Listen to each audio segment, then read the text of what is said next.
விஜய் அவர்களுக்கு வாய்ப்பு கொடுக்கலாமா வேணாமா அப்படின்றது எனக்கு தெரியல. நான் நிறைய விஷயங்கள் பேச போறேன். இந்த வீடியோவுக்கு நான் எந்த ஒரு ப்ரிப்பரேஷனுமே பண்ணல. என்னோட வயசு 28 வயசு ஆகுது.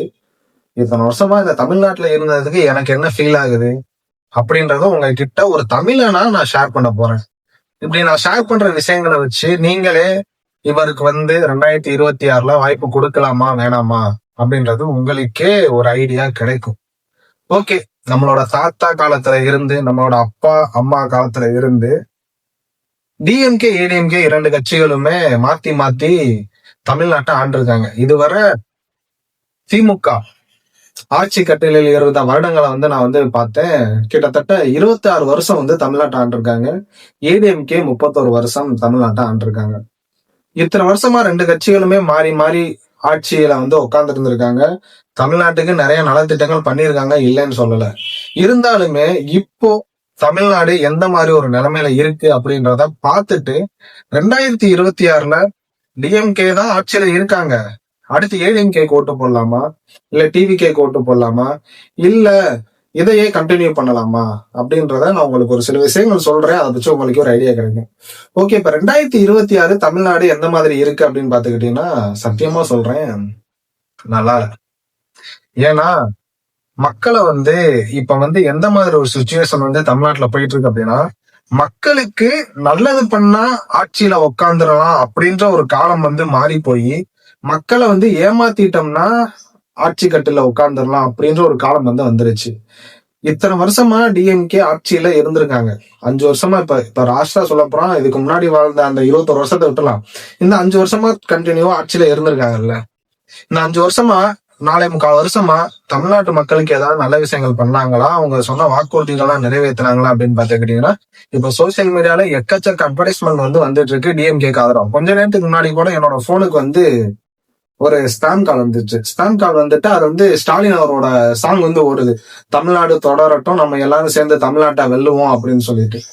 ஓகே, வெல்லுவோமா வேணாமா அப்படின்றத நம்ம இப்ப பாக்கலாம். தமிழ்நாடு இப்ப ரீசன்ட் டேஸ்ல நல்லா இருக்கு அப்படின்னு கேட்டீங்கன்னா நல்லா இல்ல. அதுக்கான காரணம் என்ன அப்படின்னா, கற்பழிப்புகள் அதிகமா நடந்துகிட்டு இருக்கு.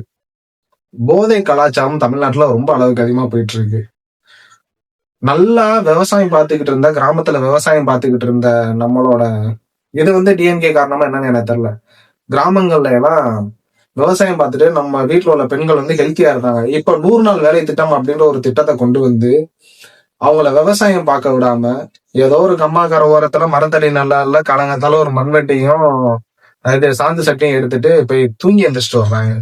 விவசாயம் அந்த ஒரு விஷயத்துல அழிஞ்சு போச்சு.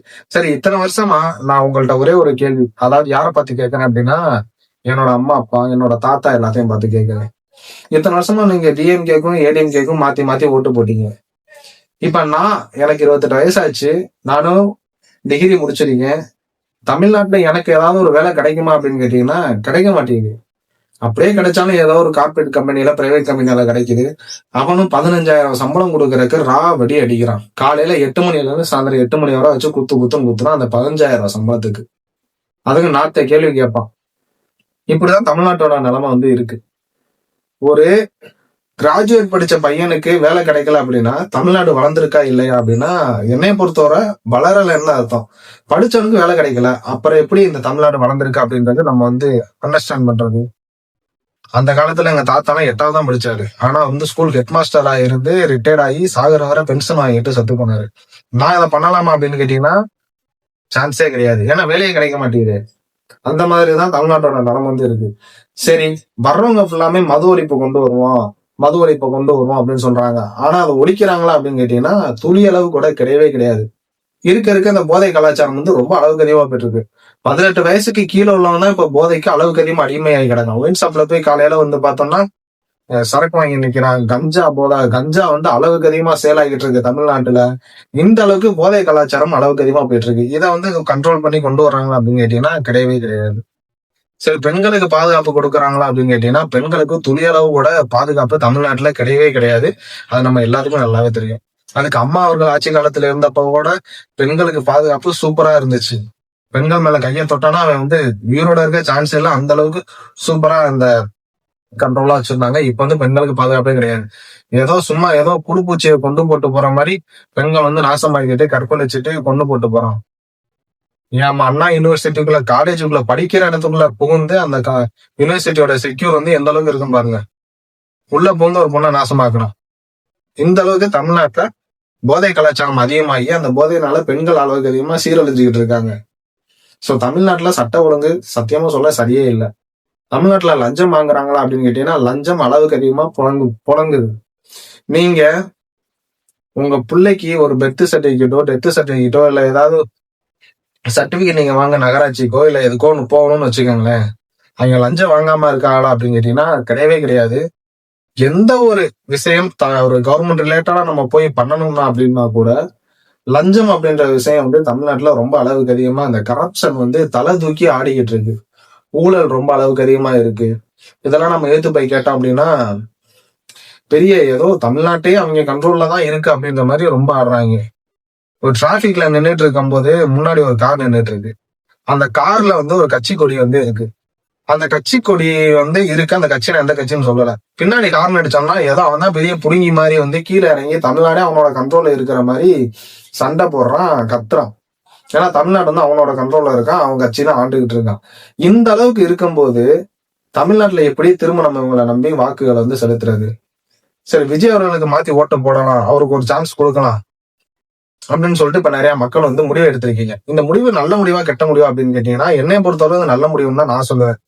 ஏன்னா நம்ம இதுவரை நம்மளோட தாத்தா காலத்துல இருந்து நம்ம அம்மா அப்பா சித்தி சித்தப்பா அத்தை மாமா எல்லாருமே வந்து டிஎம்கே ஆட்சியிலையும் சர்வே பண்ணிட்டாங்க, ஏடிஎம்கே ஆட்சியிலையும் சர்வே பண்ணிட்டாங்க. இந்த ரெண்டு கட்சியிலுமே அவங்களோட வாழ்க்கை தரம் உயர்ந்திருக்கு அப்படின்னு கேட்டீங்கன்னா கிடையவே கிடையாது. ஏன்னா நானே படிச்சு முடிச்சுட்டு வேலை இல்லாம நடுத்தருல தெரியுறேன். நிறைய பேர் கஞ்சா போதைக்கு அடிமையாகி சுத்திட்டு தர்றான். கள்ளக்குறிச்சியில தெரியல கள்ளச்சாராயம் குடிச்சு செத்தான். கள்ளச்சாராயம் காய்ச்சறதுக்கு தமிழ்நாட்டுல ஈஸியா கள்ளச்சாராயம் வந்து அனுமதிக்கல. அந்த கோர்ட்டுக்கு எதிர்த்தாப்புலதான் அந்த கள்ளக்குறிச்சியில கள்ளச்சாராயமா வச்சு காய்ச்சி வித்து கிட்டத்தட்ட 40-50 பேர் இறந்து போனான். இந்த அளவுக்கு சட்ட ஒழுங்கு சீர்கேடா இருக்கும்போது நம்ம எதுக்கு திரும்ப இந்த கட்சியை ஆட்சிக்கு வரணும் அப்படின்னு சொல்லி நினைக்கணும் அப்படின்றது எனக்கு மிகப்பெரிய ஒரு கேள்விக்குறியா இருக்கு. இதுக்கெல்லாம் காரணம் யாரு அப்படின்னு பாத்துக்கிட்டீங்கன்னா திரும்ப திரும்ப அவங்க வந்து நம்ம வந்து மக்களை ஏமாத்தினா போதும், மக்களுக்கு நல்லதே பண்ணணும்ன்ற அவசியமே இல்லை அப்படின்ற ஒரு மென்டாலிட்டிய ஒரு தாட்டை வந்து இப்போ உள்ள அரசியல் தலைவர்களோட மனசுல விதைச்சதுக்கு காரணம் யாரு தெரியுமா? நீங்க தான். ஏன் நானும் தான். ஏன்னா என்ன பண்ணாலும் இவங்க மாத்தி மாத்தி நம்மளுக்கு தான் ஓட்டு போட்டு ஆகணும், வேற வழியே இல்லை அப்படின்ற ஒரு தாட்டை நம்ம தான் அவங்களுக்கு கொடுத்துருக்கோம். அதனால இவங்களும் என்ன பண்றாங்க, இவங்களுக்கு நல்லது பண்ணணும்லாம் அவசியம் இல்லை.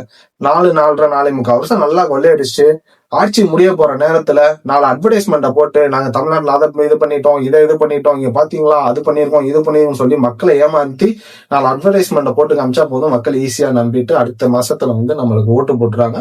அடுத்த 5 வருஷம் நம்ம சவுடால அப்படி உட்காந்துக்கிட்டு தமிழ்நாட்டு இன்னும் கூறு போட்டு கொள்ளையடிச்சு விற்கலாம் அப்படின்ற எண்ணத்தோட சுத்திக்கிட்டு இருக்கிற நிறைய அரசியல் தலைவர்களுக்கு 2026 கண்டிப்பா நம்ம ஒரு மாற்றத்தை கொண்டு வந்தே ஆகணும்.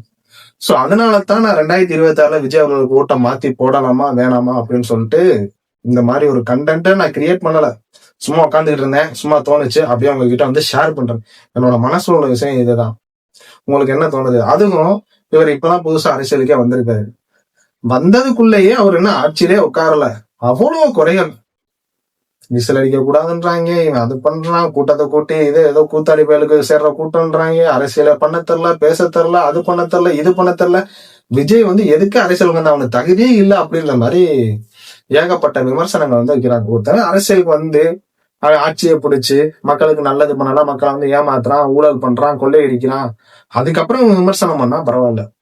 வந்து இன்னும் எதுவுமே பண்ணாம வந்து நான் எலெக்ஷனுக்கு வர்றேன்னு தான் சொல்றான். அதுக்குள்ள அவன் மேல இவ்வளவு குறைகளை சொல்றதே எந்த விதத்துல நியாயம்? தமிழ்நாட்டுல ஆட்சி மாற்றம் தேவைப்படுதா இல்லையா அப்படின்றத நீங்களே கமெண்ட் பண்ணிட்டு போங்க. இதுக்கு மேல நான் எதுவுமே பேச விரும்பல. நான் இன்னொரு சூப்பரான வீடியோல வந்து பாக்குறேன். இந்த மாதிரி இன்ட்ரெஸ்டிங்கான விஷயம் டிஃப்ரெண்டா பேசணும், உங்களோட கருத்துக்களை என்கிட்ட ஷேர் பண்ணணும் அப்படின்னா மறக்காம சேனலை லைக் பண்ணி சப்ஸ்கிரைப் பண்ணி பக்கத்துல பெல் ஐக்கான கிளிக் பண்ணிக்கோங்க. அப்ப வந்து இதான் நான் போடுறேன் இந்த மாதிரி இன்ட்ரெஸ்டிங்கான வீடியோக்கள்லாம் டெய்லி உங்களை வந்து சேரும். நான் ஒரு சூப்பரான வீடியோல பாக்குறேன். முக்கியமா உங்களோட கருத்து என்ன அப்படின்றத இந்த வீடியோக்குள்ள கமெண்ட் பண்ணிட்டு போங்க. டாடா பேபி. சரி.